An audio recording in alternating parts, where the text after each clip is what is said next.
evening, Ole Miss. Oh, man.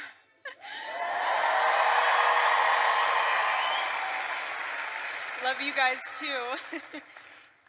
Oh, it's hard not to cry after watching that. I haven't seen that portion of him saying that video since that day happened. But Charlie, when he came onto campus, he loved to immerse himself in the culture of the campus that he was in. And so, from word on the street, you guys have a chant out there. I hear it's a good one. It's hotty toddy.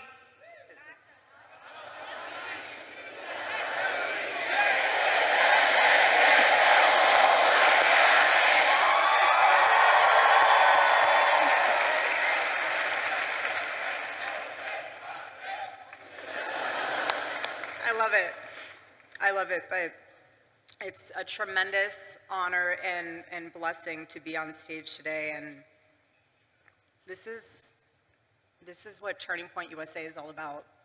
This is what the future of our country is all about, and I want to thank you all also on a personal level for all of your prayers and all of your support, not only for our family, but for the Turning Point USA family, which includes all of you, especially those that are students, a part of the Turning Point USA chapter at Ole Miss. So I love you guys, truly. This whole, you guys have no idea how helpful it is to have all of you in my life, because you help me feel even more deeply connected to my husband. And I thank you for that. I thank all of you for that.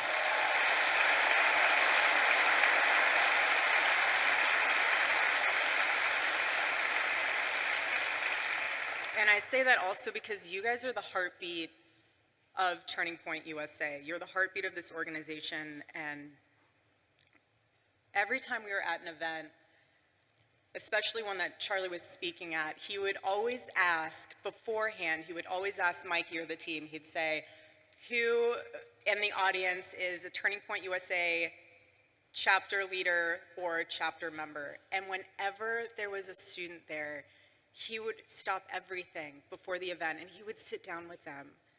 He would ask you what your name is, what you're studying, what is the issues that are going on campus. He would take the time to make sure that you guys knew he was investing into you, into your chapter, into your school, because that was a pulse point for him.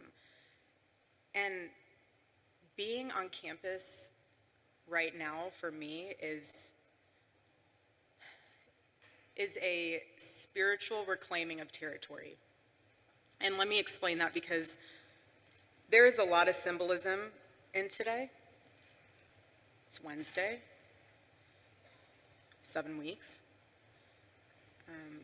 And the more that I am coming to grips with the permanency of this nightmare, the more that I'm starting to realize and witness that the enemy, he doesn't want you. He wants your territory. He wants your influence. And when our team asked my dear friend, Vice President J.D. Vance, to speak today, I really prayed on it, because obviously it's a very emotional day, but I could just hear Charlie in my heart. I could just hear him say, go reclaim that territory, babe. Go. The battle's already won. God's love conquers. And that's why I'm here today. I'm here because this moment, it can either be your breaking point or your wake-up call, essentially your turning point, if you will. And at this moment, every single one of us has a choice to make, whether we stand for freedom or we're just gonna fall for everything else. But I want to encourage you, especially the students here, find your voice. You are the courageous generation. That's what you are. All of you. Gen Z, you are the courageous generation. Hear me when I say that. My husband believed that to his core. That's why he went on campuses. That's why he was trying to reach you. You are the courageous generation. Own it. Make him proud. And students beyond Ole Miss, if you are pursuing a chapter on your campus, harness this amazing opportunity to advocate for something that you truly believe in. And express it in the most articulate way of what exactly you're advocating for. You're advocating for America, you're advocating for freedom of speech.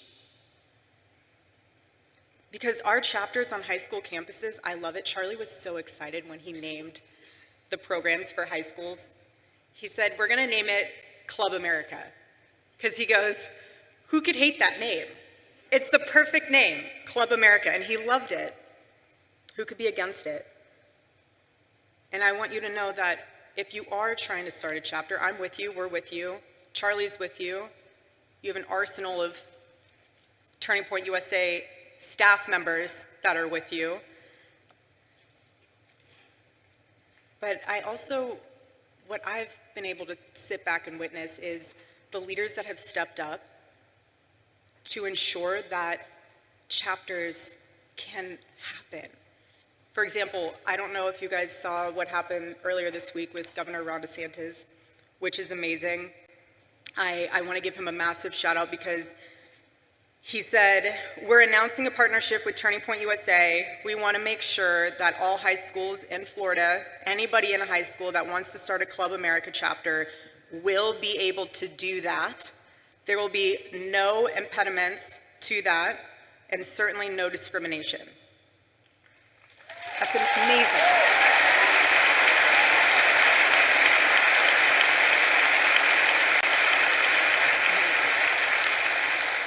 And then also, Governor Youngkin, I want to thank him as well. He donated generously to Turning Point USA to support new Turning Point USA chapters all over the Commonwealth of Virginia.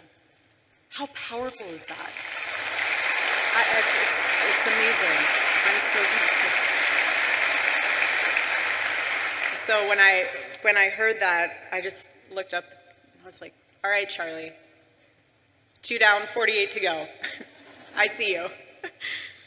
But Club America and Turning Point USA chapters,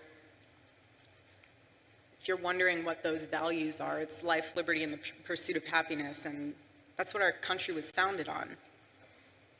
And when you succeed in establishing that chapter, I want to commend you because that experience will leave a mark on you that will influence every choice that you make for the rest of your life and generations to come.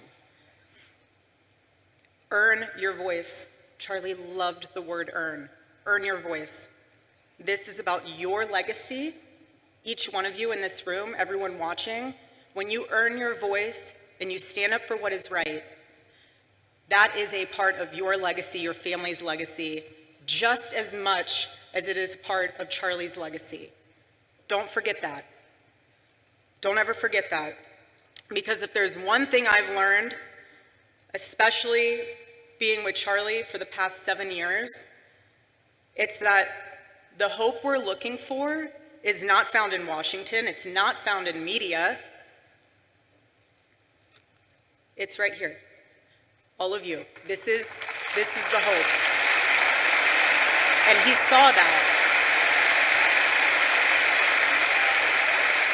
He saw that. It's in stadiums like this. Charlie had a visual in his head. He loved the on-campus events, but for the night events, he would send Tyler pictures and the team pictures of, I want our chapter events to look like this. And he sent a picture of one of the largest college football stadiums in the country, packed. That was his vision. And that's what makes all of this so powerful, because your generation is living at a crossroads. And you are living in one of the most defining moments in American history. And we are all witnessing in real time the battle that is raging for the soul of your generation. Again, your generation. This is far more than political. And you will hear the world and the culture, for that matter, pressure you and say, go with the flow, don't ruffle feathers, don't say that, you might offend someone. You might lose some friends if you wear a red hat, if you go to a Turning Point USA chapter event. But when I hear that, I need to be so blunt and honest with you now, because before, when I heard it, I said, okay. Now when I hear that, if you're worried about losing a friend, you might. I lost my friend. I lost my best friend. And if you're nervous about standing up for the truth, the assassination of my husband puts into perspective all those fears. It really does. Because my husband never went with the flow. He swam in the streams of significance.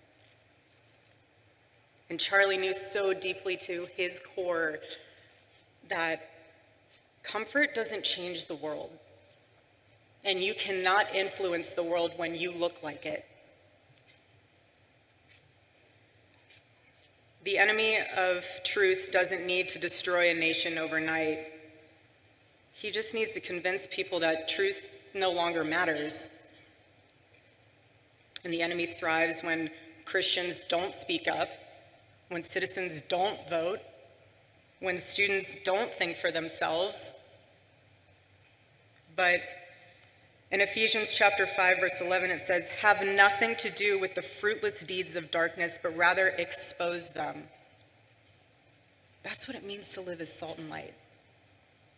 To bring flavor to a world gone bland, and clarity to a world that lost its way and it's lost in confusion, because Christians are called to go into the public space to correct error with truth, and that's what my husband did.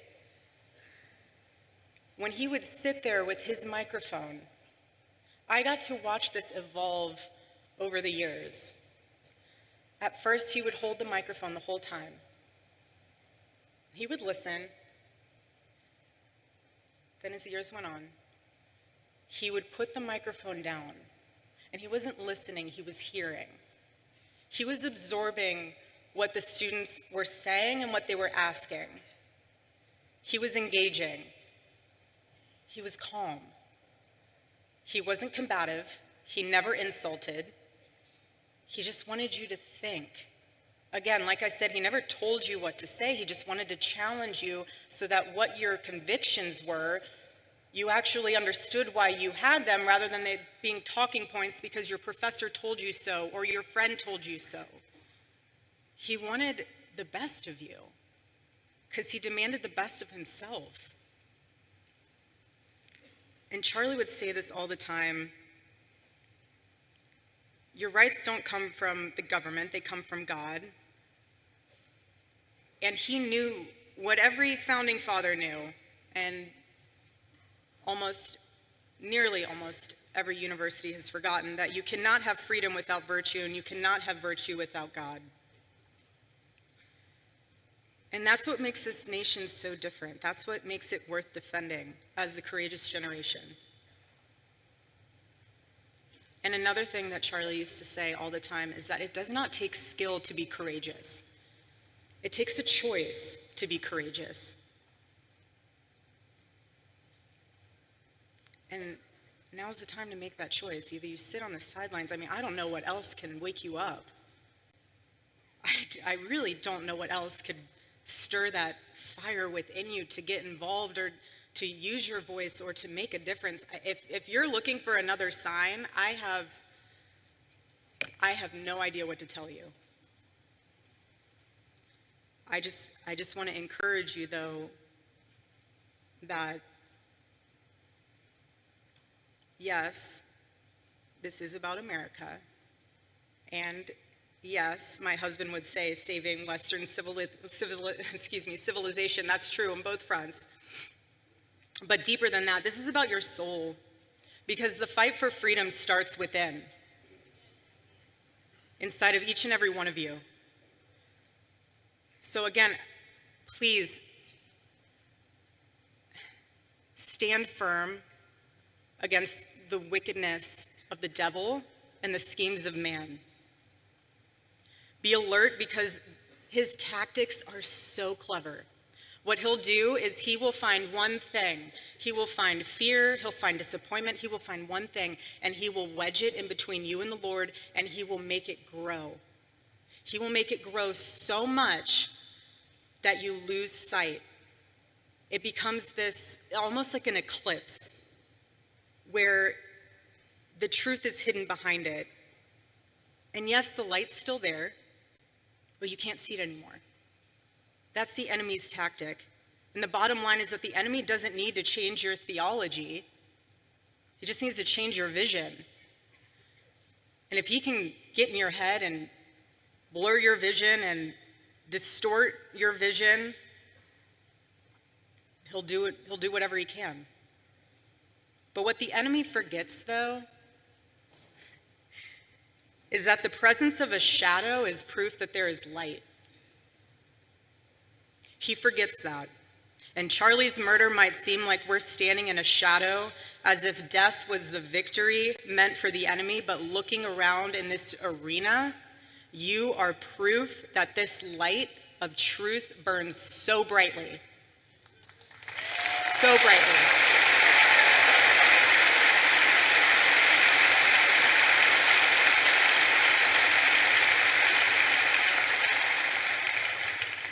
The Lord is calling you to rise. Please hear me when I say that courageously. He is. Do not be afraid. It is so easy to be afraid, but we are commanded to not be afraid. And when you take that stand, it will encourage and inspire someone else to do the same. Whether that is someone in your circle, whether that's a family member, whether that's someone you never even met before because they saw you posting something on social media. You can't change a nation if you're enslaved to fear.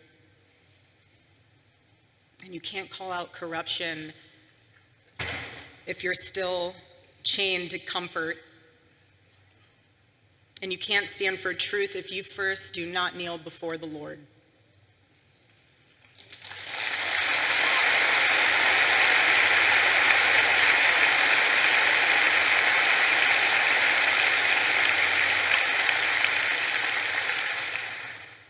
And I know I keep saying it, but I'm trying to drive home a point with you all being labeled as the courageous generation, because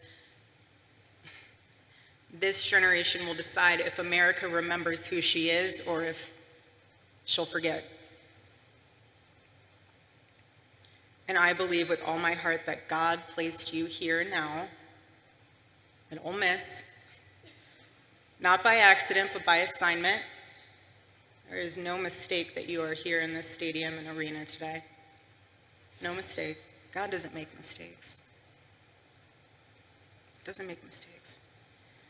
And when being on this campus, I think of 18-year-old Charlie, who would always say, you know, when I started this, I had no money, no connections, and I had no idea what I was doing. But what he did know what he was doing was that he was obeying the Lord. He was obeying what the Lord had placed inside of his heart to fight for. He did.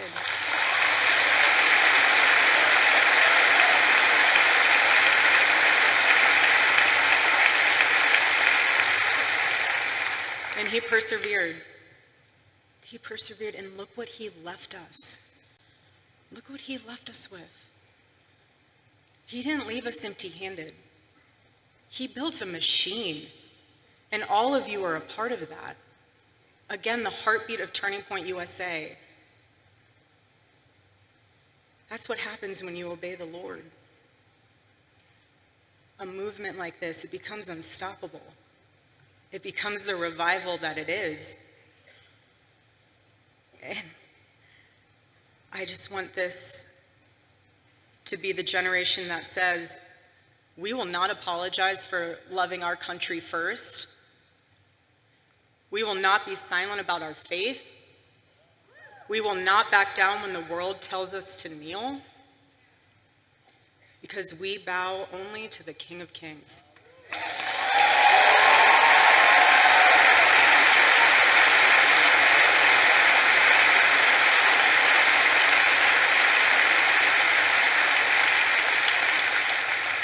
And it's from him that we rise. I personally still believe in America.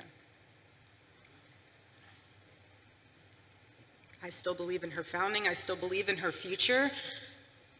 I don't care if people think it sounds crazy, but I still believe that our nation can heal. But we can't save a country that we're too afraid to defend. We can't.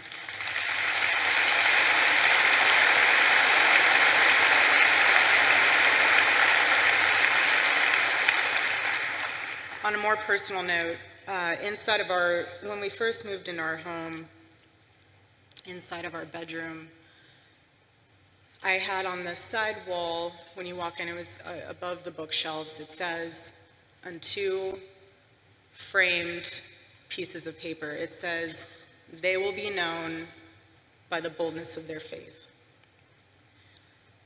And when I hung that, as many women can attest to this, when you hang things, you see them all the time, you just kind of go about your life. And so, being in the position that I am now, it took me a while to even just make it back into our bedroom. I used to sprint from the opening door into the bathroom and sprint out. I was not ready to walk into our bedroom yet. And when I was finally able to sleep in our bed for the first time, I slept on his side of the bed. And I noticed, because he had to sleep a certain way on his side, facing the outside of the bed, because he had a bad back. I'm sure most of you didn't know that, but he had a really bad back. Anyways, so it's also why he wore compression socks too. I know a lot of people are like, why do you wear compression socks? Circulation. Anyways, so he would sleep that direction, and so I found myself sleeping that direction as well. And when I woke up, for the past several nights that I've been able to be in there, I saw that the first thing I'd see is that on the wall, "They will be known by the boldness of their faith." And I thought to myself, he saw that every single morning he woke up. I didn't, because I'm on the other side of the bed, so I'm facing the window. But he saw that every single morning. And then I thought to myself, because when I go to the office, I will never sit in his office chair. So there's like a couch on the side when you walk in, and I sit on the couch. And on his desk, flanked between the Bible verse of Micah, chapter 6, verse 3, it all kind of came together for me. So he sees us on the wall, and then he sees on his desk these 3 questions that he would ask himself every single day. And it would be, what is something I can do for someone today? The second one was, what is something I can do to add value to the world today? And the third was, how can I honor God today? Those were the 3 questions combined with the words he saw every single morning. So to me, seeing on his desk, that was him suited up with the armor of the Lord every day. That was his combination. And what I'm realizing with that is those were the action points of how to have courage. Because you can ask me, well, how do I become courageous? Ask yourself those 3 questions every single day. And I promise you, you will get courage. You will. Because what death amplifies even more is that you only get one life. Just one. That's it. It's an eternal life. So that's why you have to live like it matters. But I want to remind you that God has created you for greatness, not for something that's lifeless, just greatness. And the question isn't how long you're going to live. It's what are you going to do with your life and the time that the Lord has blessed you with? What are you going to do with that? That's the question.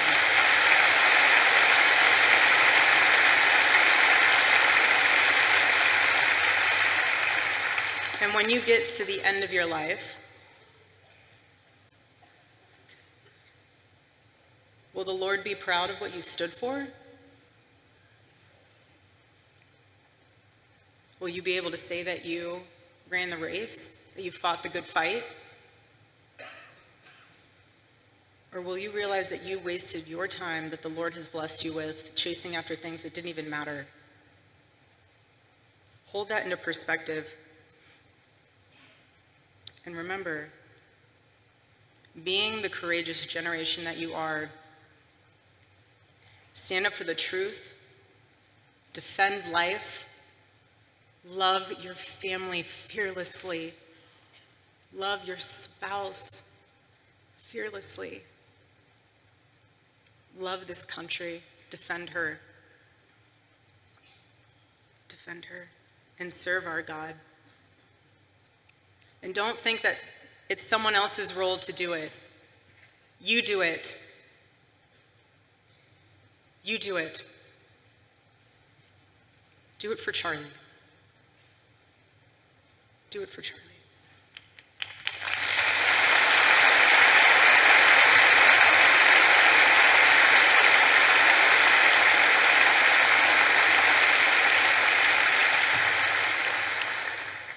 And I am tremendously blessed and honored tonight to be able to introduce to you a very, very dear friend and his wife. They are incredible. And I see no one will ever replace my husband. No. But I do see some similarities of my husband in JD and Vice President JD Vance. I do. And that's why I'm so blessed to be able to introduce him tonight, because he understands the fight that we're up against, and he can articulate that in a way that transcends race, that transcends demographic backgrounds. He's an amazing man. So please help me welcome to the stage Vice President JD Vance.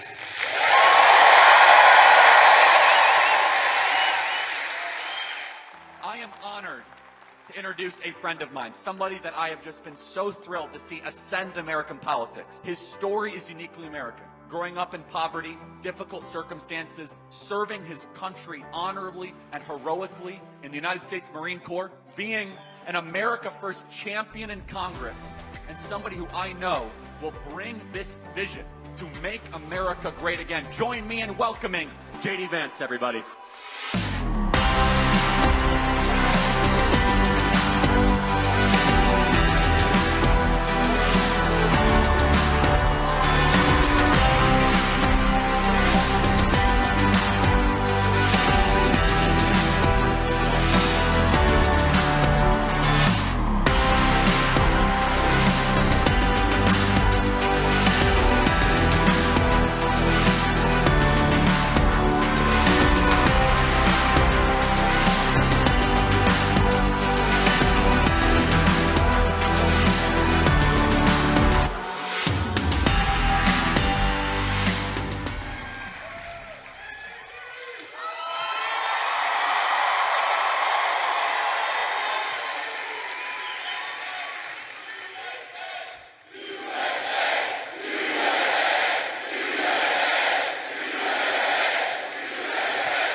Ole Miss, I got a question. Are you ready?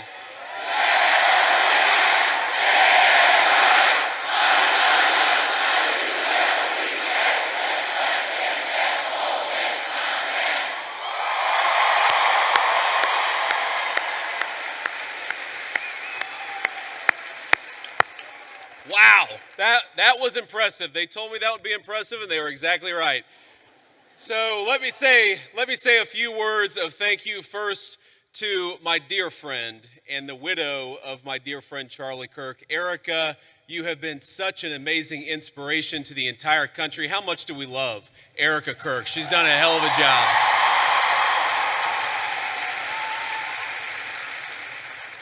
I want to thank, we have a couple of Mississippi senators here. We have both Senator Roger Wicker and Senator Cindy Hyde-Smith. Thank you guys for being here.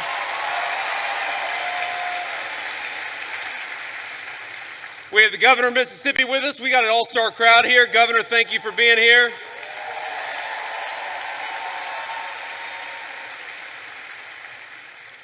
And most importantly, we have got over 10,000 students from across Mississippi. We are proud to have you, and we know that you are the future of Charlie Kirk's legacy. So thank you for being here.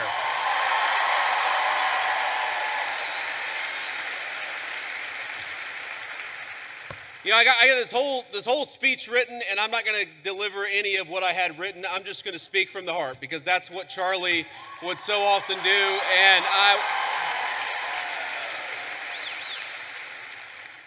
you know, when I think about what we lost 6 weeks ago, it feels like forever ago when I was in a meeting in the West Wing and one of my staff members came in and said that Charlie had been shot. And then I looked at my phone and I saw all the text messages and realized that my dear friend had been very seriously injured. Now, in the West Wing at that time, we actually thought that Charlie had a chance. We didn't know that he was eventually going to pass away. There were initial reports from the medical team that maybe things were going okay. And of course, eventually Charlie took his last breath and went home to be with his Lord and Savior. I remember thinking at that moment, first, of course, about Erika and the children. They've got their oldest, their daughter, is very similar in age to our youngest child. And I remember thinking, what a terrible tragedy for that family.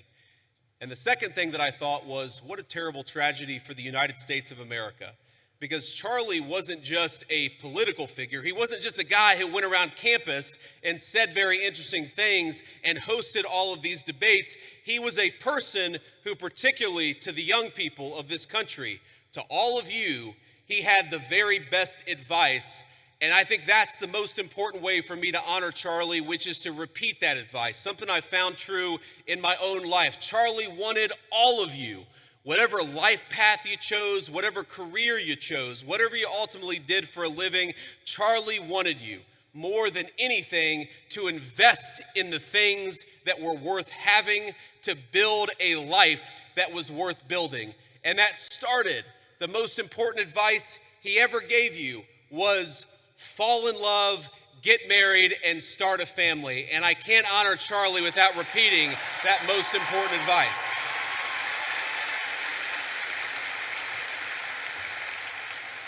Now, most of you are probably too young to have found the person you're going to spend the rest of your life with. Some of you are lucky enough to have found that person already. But I will tell you, if you're as lucky and blessed as I have been, it hits you like a ton of bricks. And I found that person in my lovely wife, Usha, our second lady, who is here with us today. She's sitting in the audience somewhere, I don't know where. But I love you, honey. And have children. That's something Charlie also always told. I grew up in a generation. I'm 41 years old. I'm a millennial. And if you're being uncharitable, you would call me a geriatric millennial, which I really hate. I really hate being called a geriatric millennial, but here I am at 41 talking to all of you like I've got great wisdom. Here's the thing. The one regret, the only regret that I really have in my entire life, and I've made plenty of mistakes, but the one regret that I have is that, frankly, I wish we had started having kids sooner. Because when you're a young father, you realize what an incredible blessing they are, but they're also very exhausting. And I know here at Ole Miss, we like to party a lot.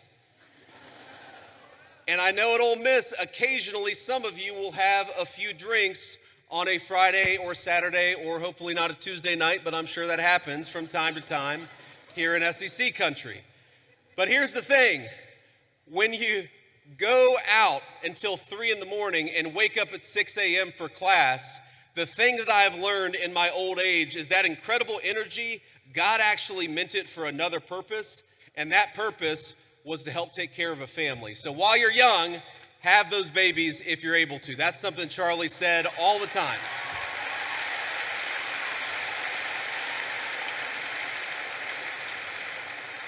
But if you think of that advice, Charlie wanted you to get married. He wanted you to fall in love. He wanted you to build a family. He wanted you to find a vocation. That was the advice that he gave on campuses. But that's not just about you. That's also about our country and about our government. Because while you have the freedom to live life as you so choose, I have got a responsibility as your vice president to make the American dream as accessible as possible. And this is why, my friends, this is why we care about all the things that we care about. Why do I care so much about having a secure border in the United States of America? It's because I believe that when you let in a flood of illegal immigration, what it does is it drives down the wages of young people and makes housing unaffordable for the entire American population. That's why we closed down the border.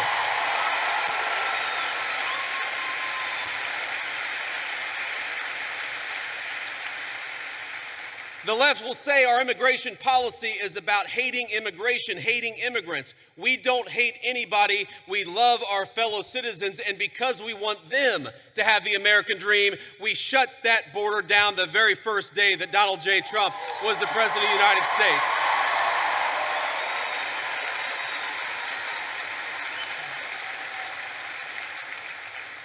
I care about you being able to afford a home, which is why we fought so hard to fix the broken policies of the Biden administration. I want a lot of you, I'm sure there are military veterans in this room right now. I'm sure there are a lot of people who will join the military in the future, and we're proud of you. But part of America First is ensuring that we never ask you to go and do the American people's business unless it is in the interest of the United States of America, and that's how we honor the sacrifice of our troops.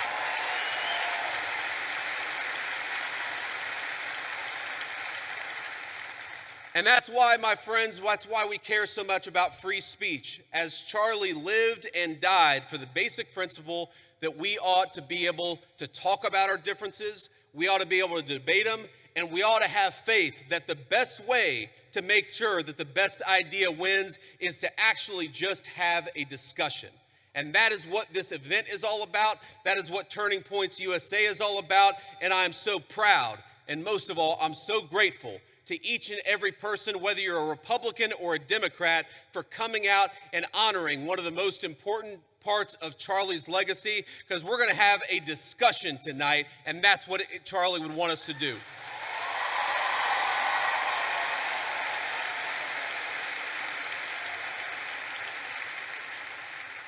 Now, I want to get to questions, and I want to leave plenty of time for questions, but I want to make just a couple of final points about Charlie's legacy in politics. The most important thing about Charlie is that he was a great husband and a great father. Erika told me probably 12 hours after Charlie had been pronounced dead, she was just absolutely devastated. She was unable, you know, if you've ever known anybody who's grieving, sometimes it's they're unable to even hold a single thought for more than a few seconds. And what Erika told me, and I'm going to get a little emotional, is that she said that Charlie never yelled at her, he never cussed at her, and that to me is a great legacy to leave as a husband and a father, for your wife to be able to say that my husband was always good to me, and Charlie was a good man.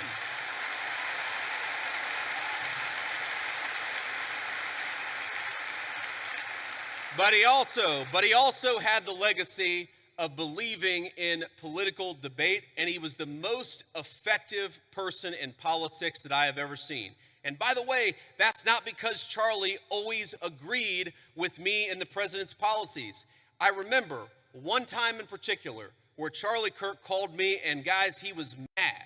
It was one, you know, I wouldn't say the last conversation that I had with him, but it was in the last few months of his life. And he called me and he said, JD, I'm really worried. I'm really worried that what's going on in the Middle East right now is going to lead the United States into a protracted military conflict. I've never told anybody that Charlie was really worried about that in the final months of his life. Now, here's the thing.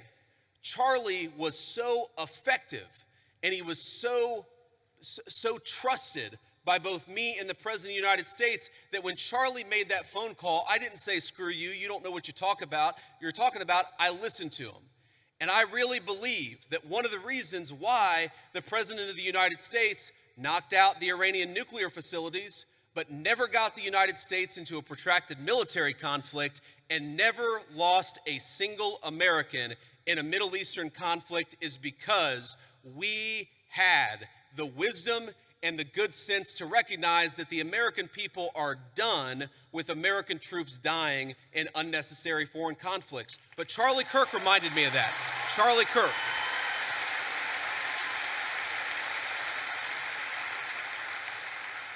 So that was a great moment for our country. It was a great moment for my friendship with Charlie Kirk, because friendship is not just about telling everybody what they want to hear. It's not just about agreeing with everybody all the time. It's about having the trust in another human being that you can tell them they're wrong and actually encourage them to change their mind. Or in that case, not necessarily even tell us that we were wrong, but make sure that we were thinking about all the options. And of course, under the president's leadership, we were doing exactly that. But Charlie was so good at that. And I think that's one of the ways in which I want all of you to honor your legacy. Obviously, you care about our great nation or you wouldn't be here. A lot of you will go on to become future leaders in business or in politics. A lot of you will run campaigns. A lot of you will work on campaigns. A lot of you will be future leaders. There might even be a lowly future vice president of the United States in this very room. But here's the thing that I want all of you to remember. Charlie wasn't effective just because he had opinions. A lot of people have opinions. Charlie was effective because he was courageous, because he worked very hard, and because he made his vision a reality. And so if you care about this country, as I know all of you do, don't just complain about social media.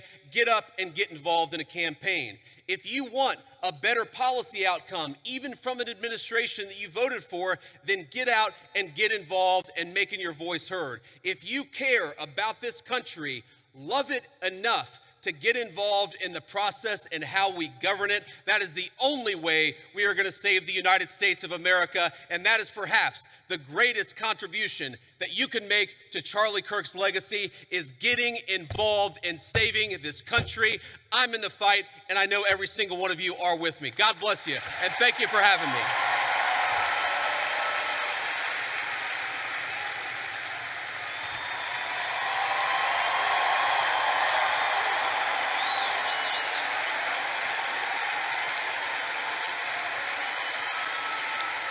Thank you. But hey, please, I appreciate that, but we're not even halfway done. So here's, I don't know what you're saying, but it sounds awesome.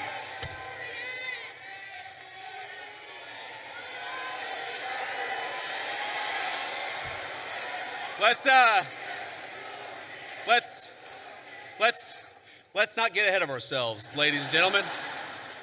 What we're going to do next is actually take some questions. And I remember one of my favorite things about Charlie, not that there aren't going to be some questioners who agree with me, but if you disagree with me, I would ask that you come to the front of the line, because we want to talk to people we agree with. We also want to hear from people we disagree with. It is hard for me to see because the spotlights are very bright, but whoever's in line, go ahead and ask your question. Oh, there we go. Okay, now I can see you. How you doing? Hi, Mr. Vice President. Thank you so much for being here. My name's Lucy. And I'm Ellie, and we're with the Turning Point chapter for this question. Thank you, guys. Can you tell us how your faith helps you in your role as Vice President? Well, I appreciate that. That is a very good question. And this is another way in which Charlie has affected my life. I would say that I grew up, again, in a generation where even if people had very deep personal faith, they didn't talk about their faith a whole lot.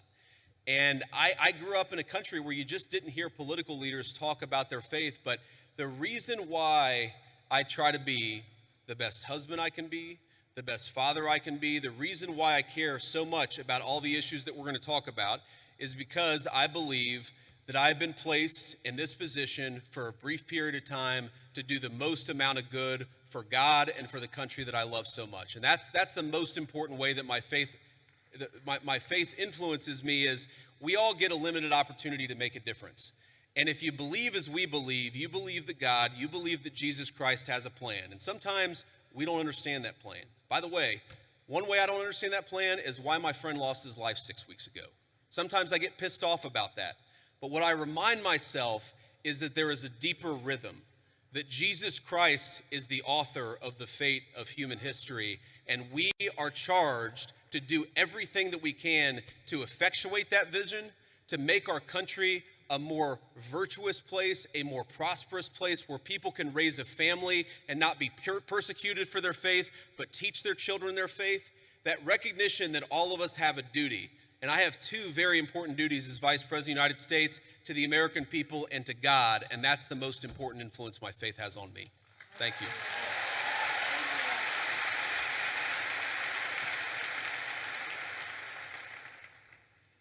I understand your view on illegal immigration is it should be a top priority, strengthening our southern borders and fighting the massive drug trafficking that's taken place while securing jobs for the working class Americans. Also, deporting every single person who's invaded our country illegally, which I 100% agree on. My question to you is, what is your view on legal immigration? Personally, I have a girlfriend who's studying in America off a visa.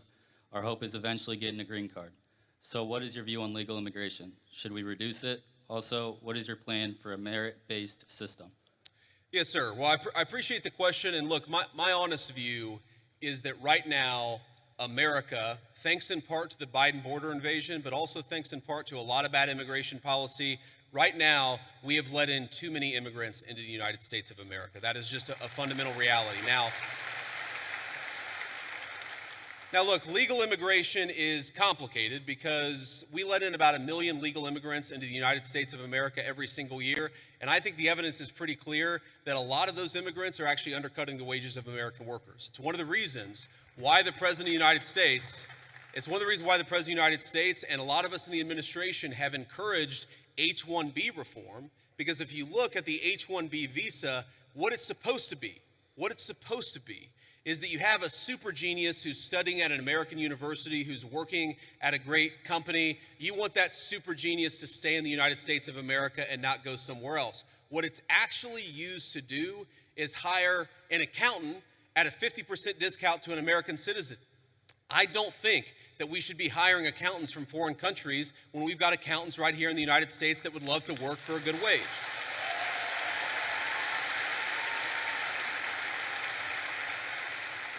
Now, you asked about, I think, your girlfriend, you said, and I obviously don't know the full details about your situation, but my view is, look, there are people who want to come to the United States of America, and some of them, I'm sure, can enrich the United States of America by coming here, but we have got to get our overall numbers way, way down. Too many people have come into the United States of America. I am married to the daughter of immigrants who came to the United States in the 1980s. I do believe that many immigrants do in fact enrich the United States of America. But here's the problem. We don't even know how many illegal aliens we have. We don't even know. The best guess is probably 25, 30 million people. I've heard estimates as high as 50 million. When something like that happens, you've got to allow your own society to cohere a little bit, to build a sense of common identity, for all the newcomers to assimilate, the ones who are going to stay, to assimilate into American culture. Until you do that, you've got to be careful about any additional immigration, in my view. Thank you, sir. Thank you.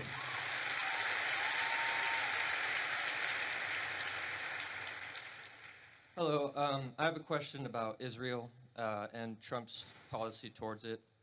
Do you think it's a conflict of interest for Miriam Adelson, an Israeli donor, to give millions of dollars to his campaign and then Trump have pro-Israeli policies?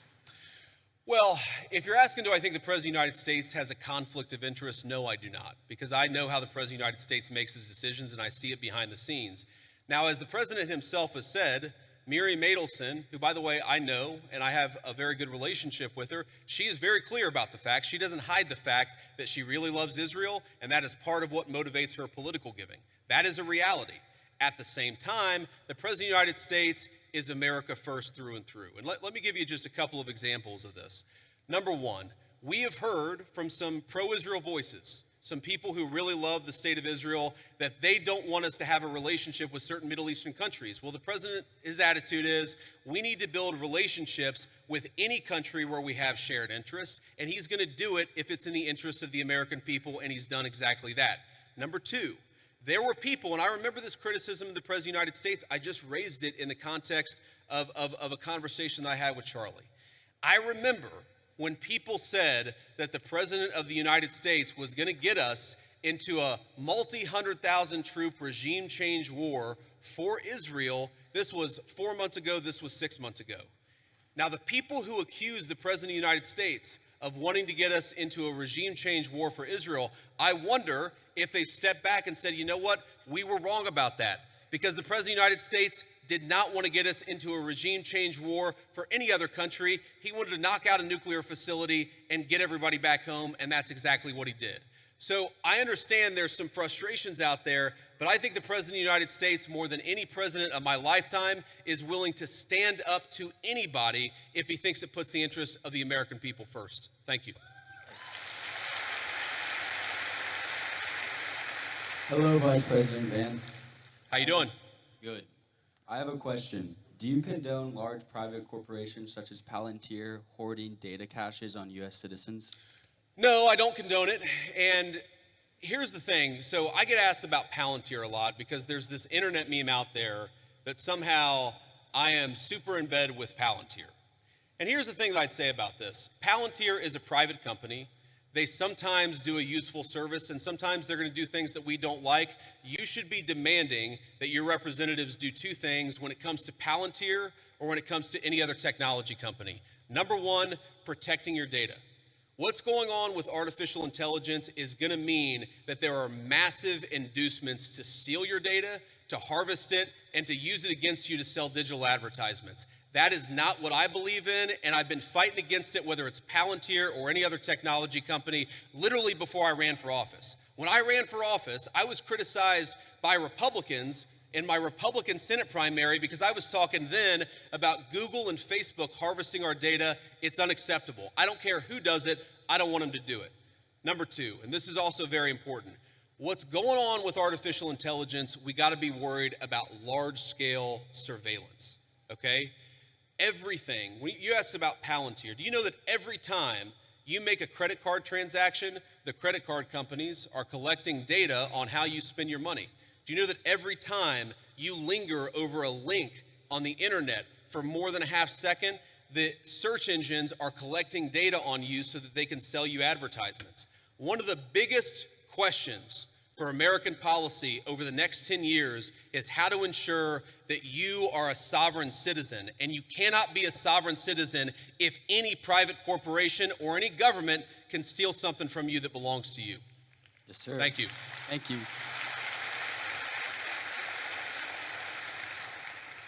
Vice President J.D. Vance, good evening.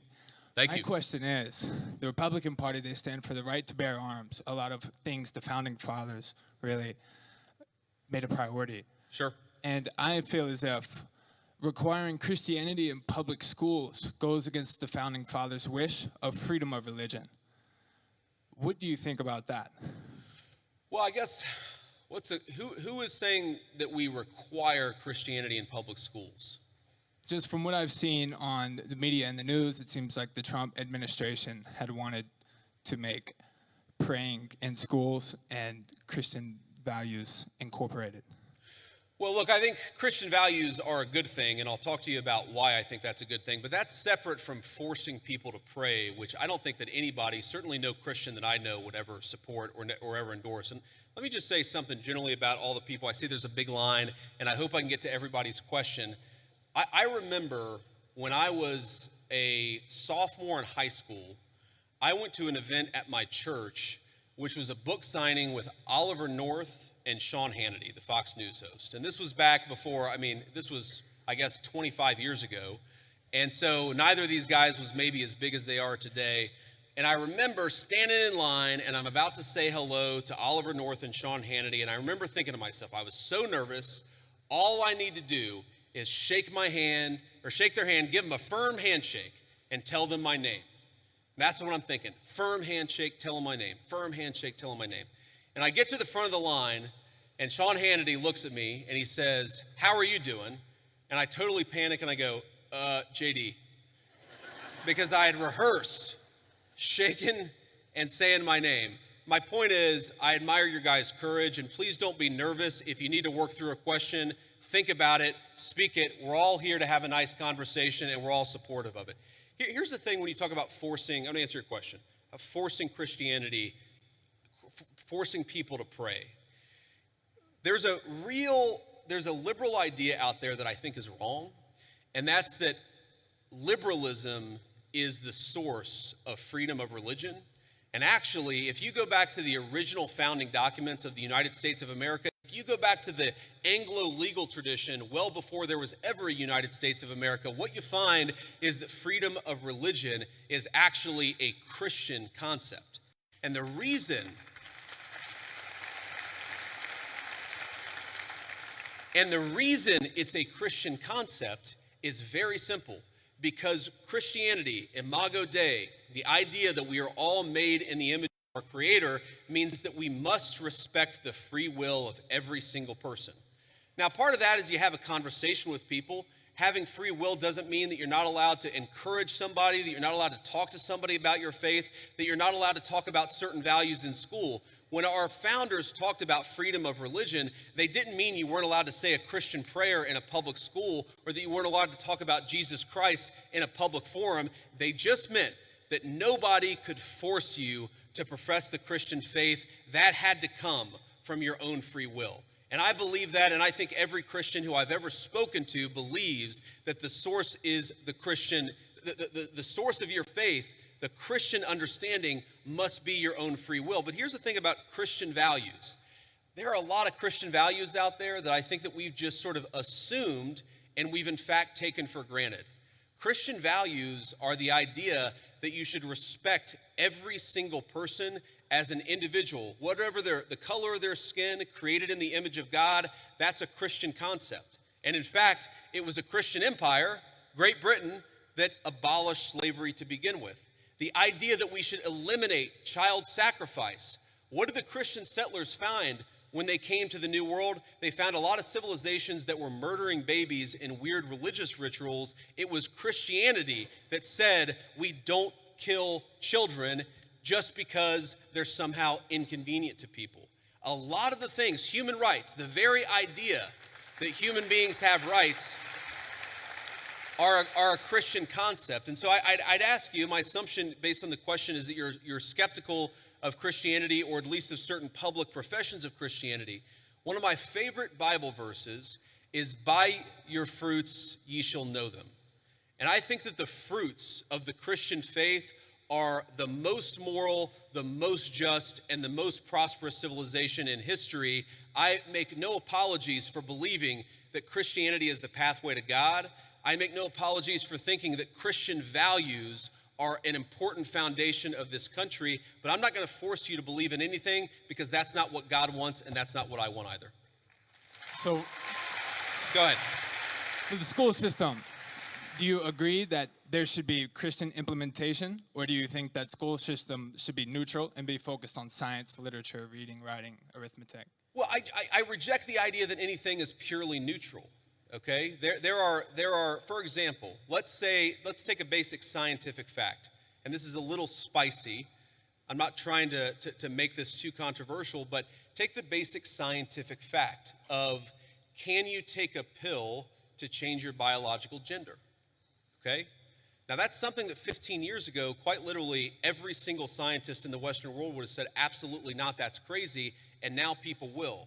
I think the premise of your question, I don't totally share it, because I don't think perfect neutrality is possible. What is it? You talk about history.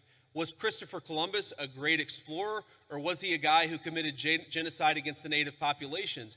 These debates, I'm happy to have them, but I reject the idea that there are truly neutral debates. Anybody who's telling you their view is neutral likely has an agenda to sell you, and I'm at least honest about the fact that I think the Christian foundation of this country is a good thing. Next. Okay, thank you. And Thank you. for the pill you're talking about, what do you mean specifically? Are you talking about testosterone, estrogen? Yeah, I'm talking about hormone replacement therapy. That's what I'm talking about. Just to be respectful, let's keep it going. Yes, thank you. Have a good night. You too. Hello, Mr. Vice President. Thank you so much for giving this opportunity to talk here today. I did not agree with many of the things that you said right ahead of this, but I don't think that's my point to discuss here.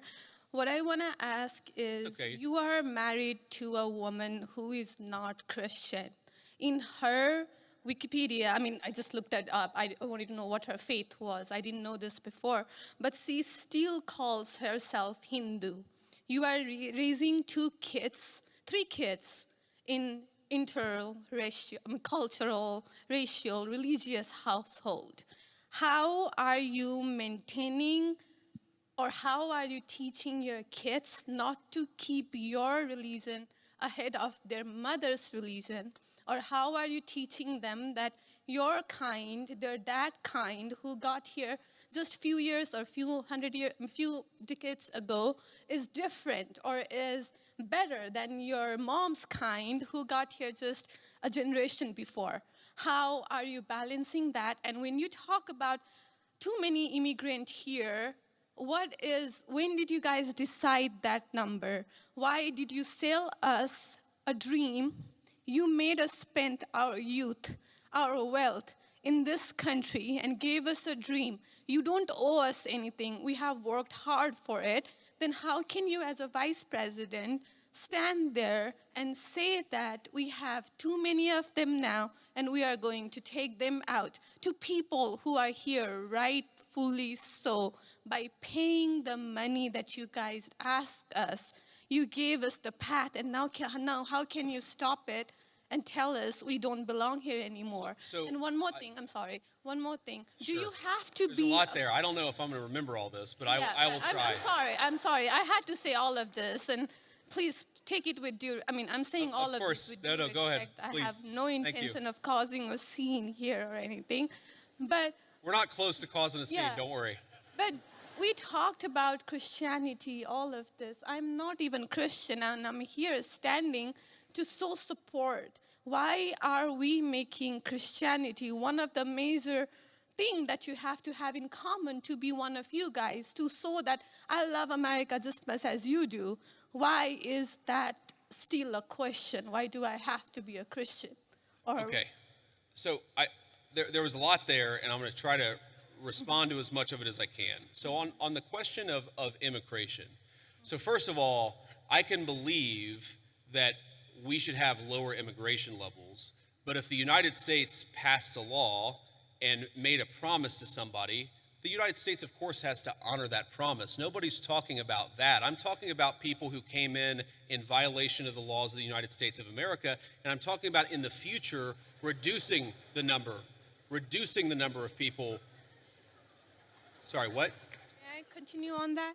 Because when you just said you are not stopping with the people who came here legally, right? But you are pushing out policies that hurt us. And these policies are not even solving the problems. These policies are just creating chaos. Ma'am. Okay, so again, I'm gonna finish answering the question, and then if I've answered all 9 of your questions in less than 15 minutes, then we can keep on going. We got to have a little fun, right? So here's the thing. I can believe that the United States should lower its levels of immigration in the future, while also respecting that there are people who have come here through lawful immigration pathways that have contributed to the country. But just because one person or 10 people or 100 people came in legally and contributed to the United States of America, does that mean that we're thereby committed to let in 1 million or 10 million or 100 million people a year in the future? No, that's not right. We cannot have, I'll go and finish. We cannot have an immigration policy where what was good for the country 50 or 60 years ago binds the country inevitably for the future. There's too many people who want to come to the United States of America, and my job as vice president is not to look out for the interests of the whole world, it's to look out for the people of the United States.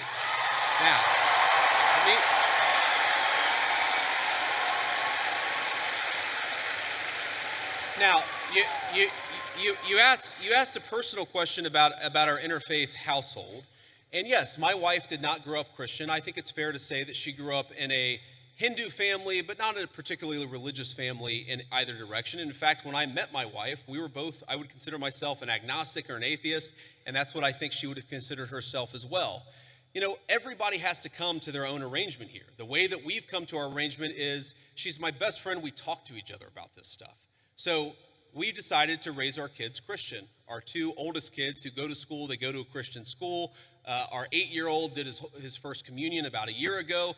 That's the way that we have come to our arrangement. But, thank you. My 8-year-old was also very proud of his first communion. Thank you, guys. I'll tell him that Old Miss wishes him the best. But I think everybody has to have this own conversation when you're in a marriage. I mean, it's true for friends of mine who are in Protestant and Catholic marriages, friends of mine who are in, atheist and Christian marriages. You just got to talk to the only advice I can give is you just got to talk to the person that God has put you with, and you've got to make those decisions as a family unit. For us, it works out. Now, most Sundays, Usha will come with me to church. As I've told her, and I've said publicly, and I'll say now in front of 10,000 of my closest friends, do I hope eventually that she is somehow moved by the same thing that I was moved in by church? Yeah, I honestly do wish that, because I believe in the Christian gospel, and I hope eventually my wife comes to see it the same way. But if she doesn't, then God says everybody has free will, and so that doesn't cause a problem for me. That's something you work out with your friends, with your family, with the person that you love. Again, one of the most important Christian principles is that you respect free will. Usha's closer to the priest who baptized me than maybe I am. They talk about this stuff. My attitude is you figure this stuff out as a family, and you trust in God to have a plan, and you try to follow it as best as you can. And that's what I try to do. I want to make a final point. So I don't want to cut you off. I want to be respectful to all the people behind you in line. But I want to make this point about immigration, okay? If you ask the question, what is the exact right number of immigrants for the United States to let in, it is just very specific on the context. If you go back to the 1920s, the United States passed an Immigration Reform Act that effectively cut down immigration to close to zero for 40 years in this country. And what happened over those 40 years? The many, many people who had come from many different foreign countries and different foreign cultures, they assimilated into American culture. And there was an expectation that they would assimilate into American culture. I think we have two problems in our immigration system today. And my guess is you're probably a slightly more leftist political persuasion, liberal political persuasion, maybe not. But here's the thing.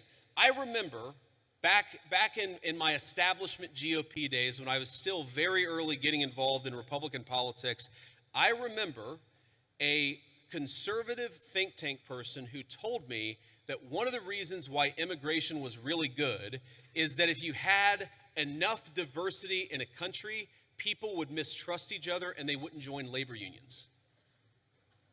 Okay? So when I see a lot of left-wing people who theoretically support organized labor saying we need to flood the country with a limitless number of immigrants, they're unwilling to set any limitations on it. My response to that is you are destroying the very social trust on which American freedom and prosperity was built. And that is really important to me. So the honest answer to your question, what is the exact number of immigrants America should accept in the future? Right now, the answer is far less than we've been accepting. We have got to become a common community again, and you can't do that when you have such high numbers of immigration, which is one of the reasons why we have the immigration policy we do. Thank you. Next.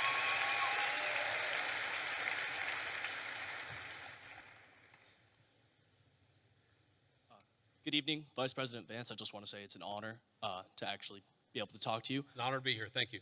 Thank you. One of my biggest questions is, I feel like one of the biggest problems that America is facing today is that ever-growing social political divide, and we're seeing this on the Republican and Democratic side, but we've seen that a refusal to cooperate with the other side has led to some major issues, including right now the government shutdown. And I wonder, as the party in power, what are your plans to address that issue towards, reaching that olive branch out to the other side to actually come to an agreement on how to go forward with our government? Look, it's a very good question. And let me just say, on the government shutdown in particular, the reality here is that there's a very simple bill that just reopens the government. It does it through pretty much the end of the year. That got every single Republican in the House of Representatives to support it. And then it got 52 Republicans in the Senate and 3 Democrats in the Senate to support it. But because of weird Senate procedural rules, it requires a 60-vote threshold. So on that issue in particular, when you have every single Republican with like 2 exceptions in both houses of Congress, I feel pretty confident. I know that I'm partisan. I know I have an R next to my name.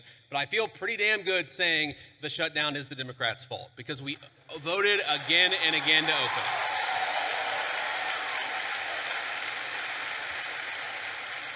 Now, but there's a broader question there, and I think most Americans, whatever their political persuasion, would actually like the country's political parties to work together better to solve the problems.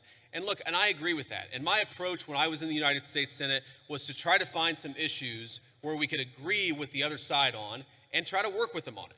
And let me give you one example. I really worry about concentration in the corporate sector. I worry about big corporate monopolies. I worry that when you have only 1 or 2 companies dominating an entire sector, it's bad for liberty and it's bad for prosperity. So you may be shocked to hear this, but I actually worked with Elizabeth Warren on some anti-monopoly stuff when I was in the United States Senate. But here's the problem. The problem is there is actually a lot of things where we could work across the aisle. There are a lot of President Trump is in my view, you haven't seen organized labor ever get behind a Republican at least in 100 years like they have behind Donald J. Trump. There are a lot of areas of common ground on that question. The problem is, as reasonable as some of these people can be in private, in public, the current obsession of the Democratic Party in leadership, I'm not saying every Democrat in the country, but the current obsession of every Democrat in Congress is get President Trump, fight President Trump, attack President Trump. It is impossible for us to work across the aisle unless a person is willing to put down their partisan sword, shut the hell up about fake scandals related to Donald Trump, and actually work with us. That's the way you make this happen. Next. Thank you. Thank you. Next. I'm going to try to get through as many as possible, guys. Thank you. Good evening, Mr. Vice President. Hello. Hi. I actually drove here all the way from Memphis, Tennessee. Go Tigers. So I'm sure everyone here is aware of the Memphis Safe Task Force that has been in the city for about a month now, and I checked a little earlier. As of this morning, I believe they've arrested 1,700 people and seized about 300 illegal guns. So I want to ask, how does this law enforcement objective jive with Attorney General Pam Bondi's pledge to make the Department of Justice a more pro-Second Amendment Department of Justice?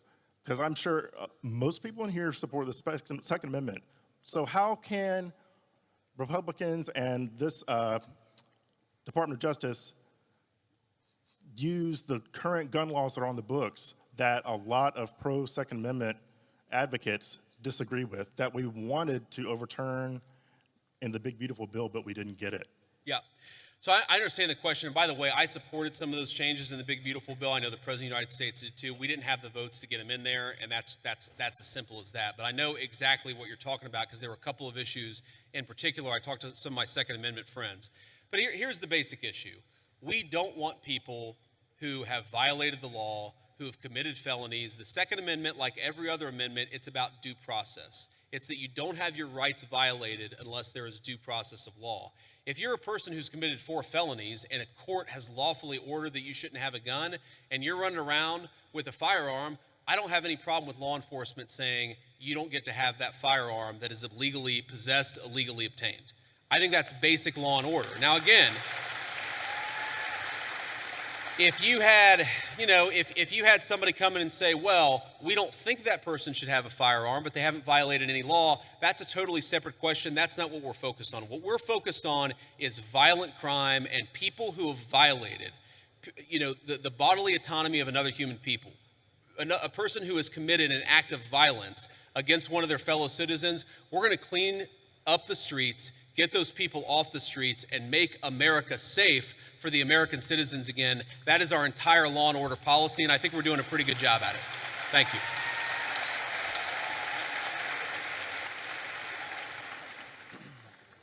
Thank you for the opportunity to speak. I'm a Christian man, and I'm just confused why that there's this notion that we might have owe Israel something, or that they're our greatest ally, or that we have to support this multi-hundred-billion-dollar foreign aid package to Israel to cover this, to quote Charlie Kirk, ethnic cleansing in Gaza.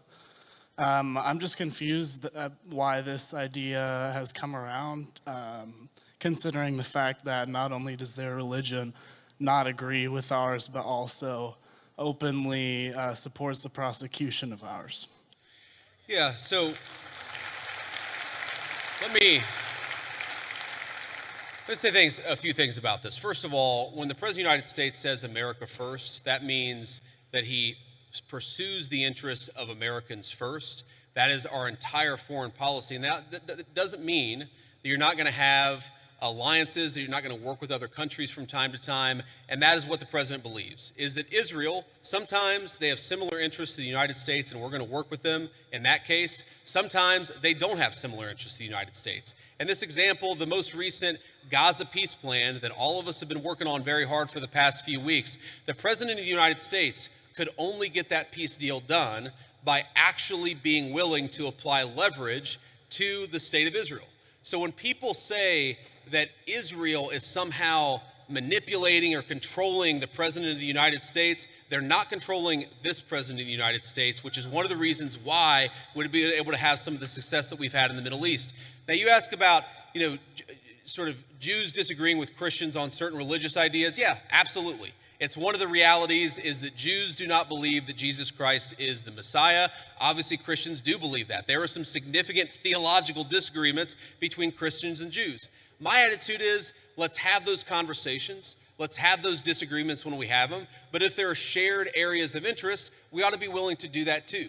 For example, one thing I really, really care about is the preservation of the Church of the Holy Sepulchre in Jerusalem. Christians believe that that is the site where Jesus Christ was crucified, and also that his tomb is right there as well.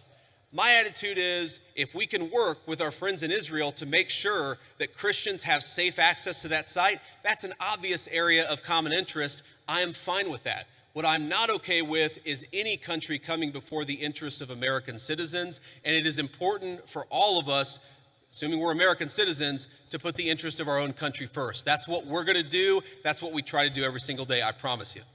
Thank you.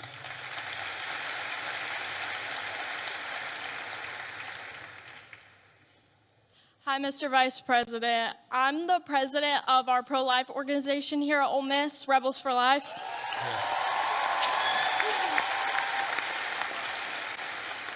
And I myself, as the president, am 100% pro-life. And I know you've stated, you being Catholic, that in the past, you've stated that you're 100% pro-life. But since joining the presidential campaign as the VP, you've kind of wavered how you see abortion. So I'm just wondering what your stance is right now. Sure. And do you think that someone else's right to liberty trumps someone else's right to life? Well, first of all, I appreciate your question, and I appreciate the work that you do. You asked the question, do I think somebody else's right to liberty trumps somebody else's right to life? No, I do not. I, in fact, do not believe that. Now, you said, and I'm going to take issue with something you said, just the premise of the question, which is that I've wavered on the pro-life issue. I really do believe that the president has been the most pro-life president in the history of the United States of America. Now, that said, there are two things that I think we have to keep in mind here.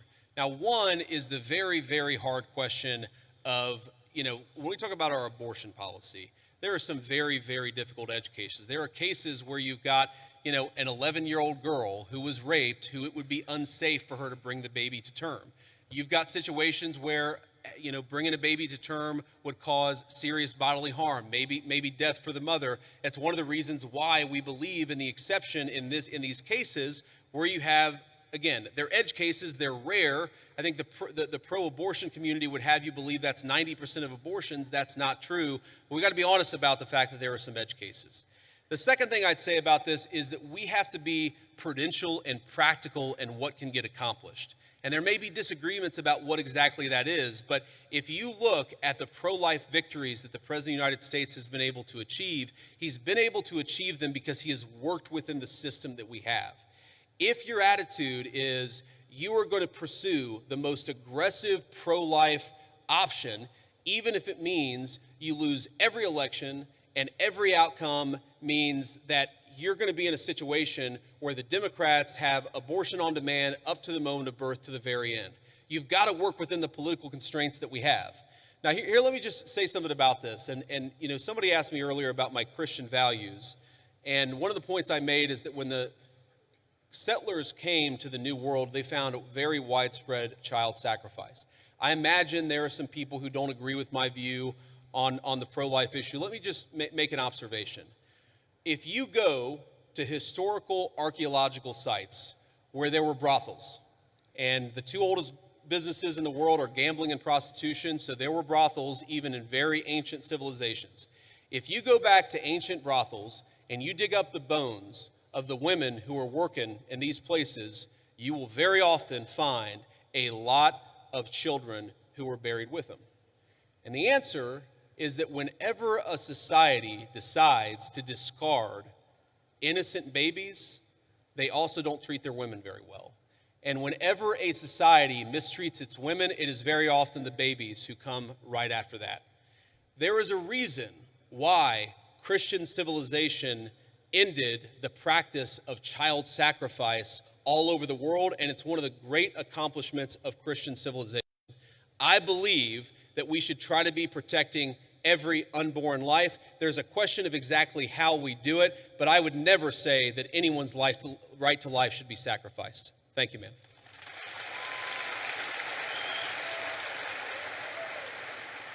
First, I just have to say I'm thrilled to hear you articulate Christian values on a stage like this and to remind us that things we take for granted and things we value so much have a Christian origin. So thank you for that. I really mean that.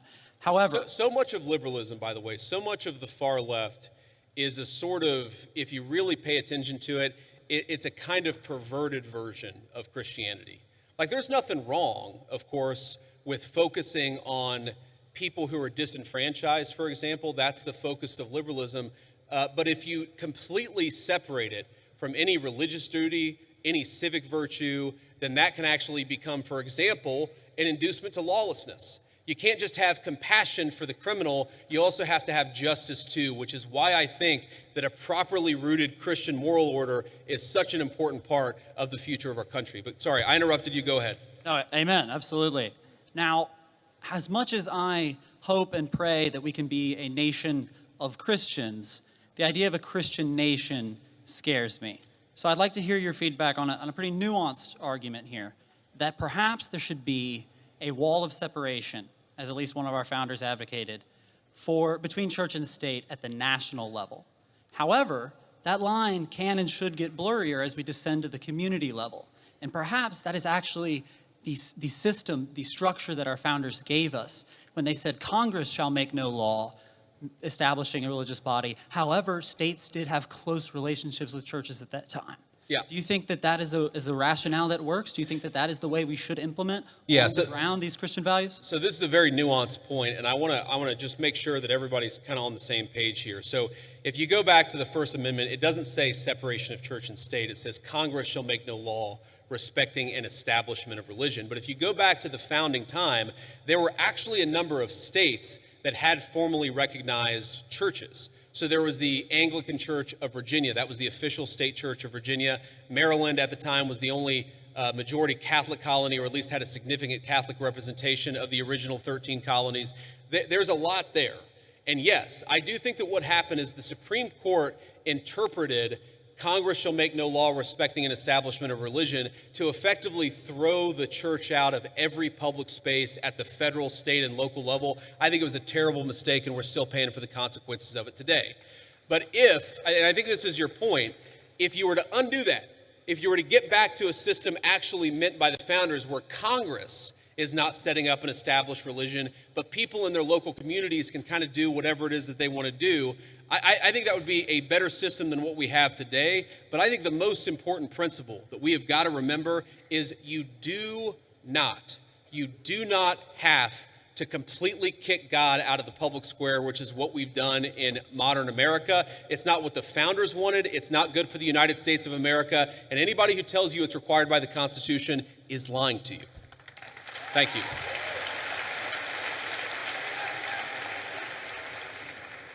Hello, JD. How you doing today, man? Good. How you doing? In the wise words of Ricky Bobby, I don't know what to do with my hands. Don't feel bad. Neither do I half the time, man. Okay. First off, yeah, laugh it up. Okay, first off, I just want to say I am a huge supporter of the Trump administration. I was 3 months too late to vote for you guys, but if I could have, I would have. So I'm a huge supporter of you guys before I make my argument, but there is something you guys are doing that is kind of disturbing me a little bit. Okay, go ahead. Thank you.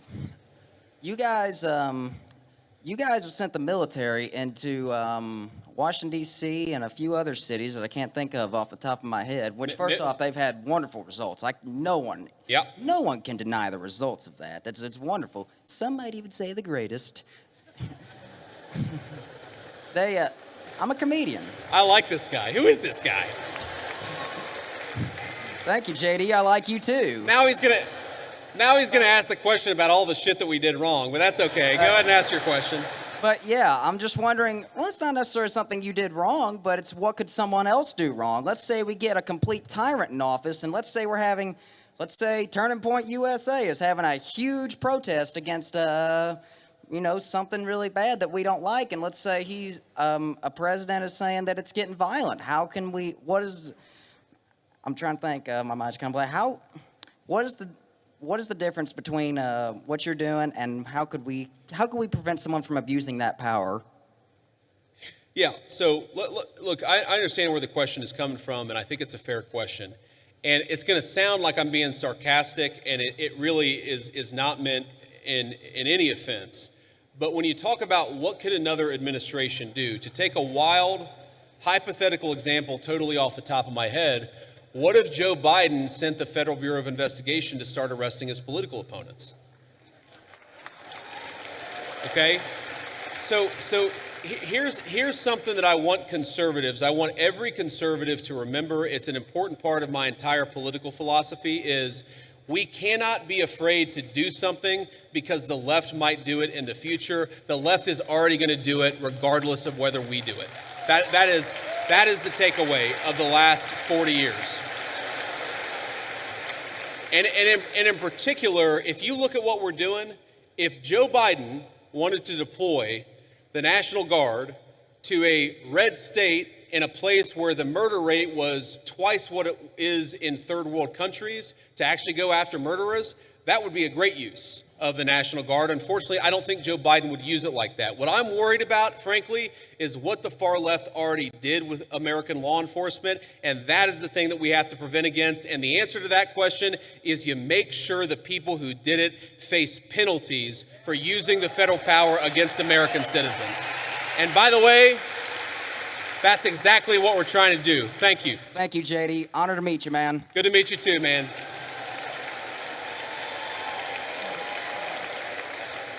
This will be the last question. Ricky Bobby, 2048. That's who I'm voting for.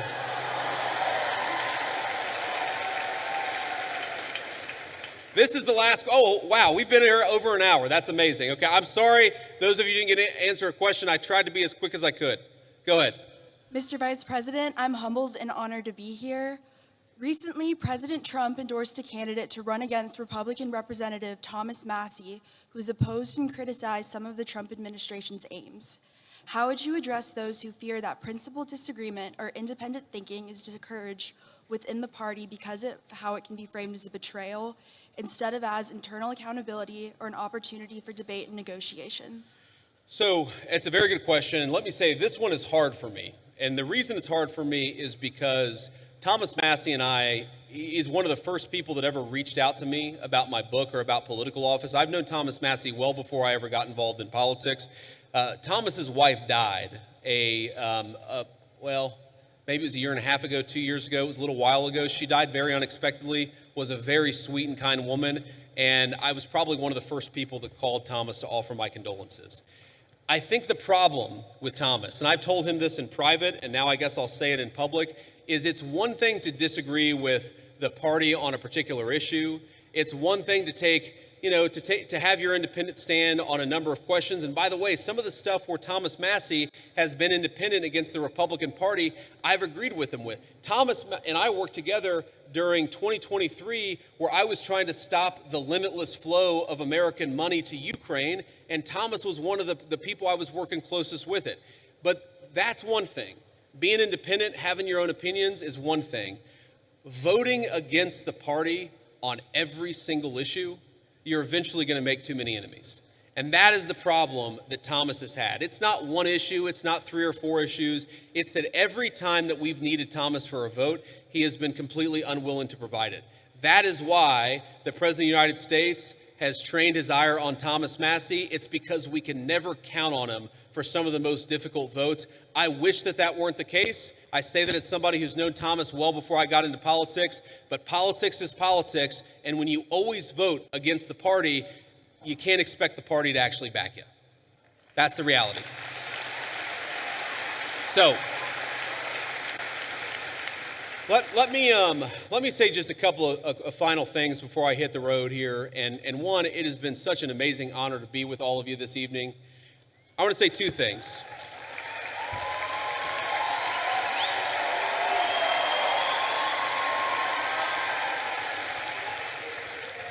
I want to say 2 things. Number one, when I was back in my agnostic days and I was thinking about returning to my faith, I remember talking to a friend of mine and actually talking about, a number of things. And he said something to me that was really interesting. And I was talking about all the things that were going wrong. I was looking to the future. I was talking about everything that was broken in the world. And I said to him, things are just really, really dark. And he stopped me in my tracks. He said, JD, you're right. There are a lot of things that are really dark out there, but despair is a sin. Now, I know not all of you are Christians, but for the Christians out there, I think that it is very important to remember that despair is actually a sin. It's okay to disagree. It's okay to criticize. It's okay to think that things aren't going well with a particular issue, but we are called to never give up hope.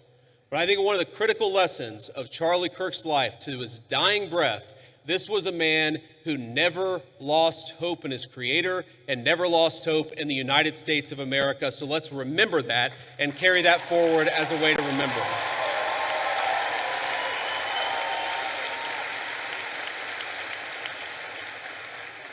And the second thing that I want to say is, in line with despair being a sin, look, I imagine that I can tell most of you apparently agree with a lot of what I said. I'm sure that a lot of you disagree with some of the things that I've said. That's okay. We don't need in our political movement people who agree with us on every single issue. We got a couple of questions about Israel. We got a couple of questions about the National Guard deployments. We don't need somebody who agrees with us on every single question or every single issue. What we need is people of good faith who love the United States of America and are willing to work hard to save it. So when you look at all the accomplishments, you look at the accomplishments of the last 9 months. We inherited the worst border crisis in the history of the United States of America. We shut down the border, and net immigration is 2.5 million lower today than it was in 9 months. That means the total number of people that have been sent out of this country is 2.5 million. We have 2.5 million fewer illegal immigrants than we had. That's a great accomplishment. We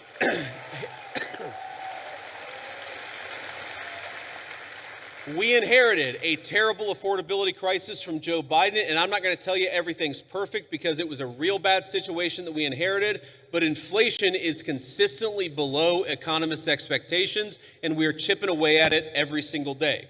We inherited an economy where we had the largest trade deficit in the history of the United States of America. In 9 months, Donald Trump's tariff policies have cut the American trade deficit by over half. That means we're making more of our own stuff, and we're actually employing American workers to do it. And all that is to say that very often, Charlie Kirk would call me and he would say, not attaboy, but he would say, do more, do more, do more. And I listened to Charlie because he was a dear friend and because I knew that he loved this country. My point is, the best way in your life to honor Charlie Kirk's legacy, it's not to despair, but to hope in the future of this country. If you disagree with something, then get involved in the movement to save this country. If you think that we could be doing more, then pick up the phone and get involved in the effort to change our minds and change the future of the United States of America in the process. My friends, the rebels of Ole Miss, despair is a sin. Do not give in to despair. Let's keep fighting to save the United States of America. Thank you, and God bless you.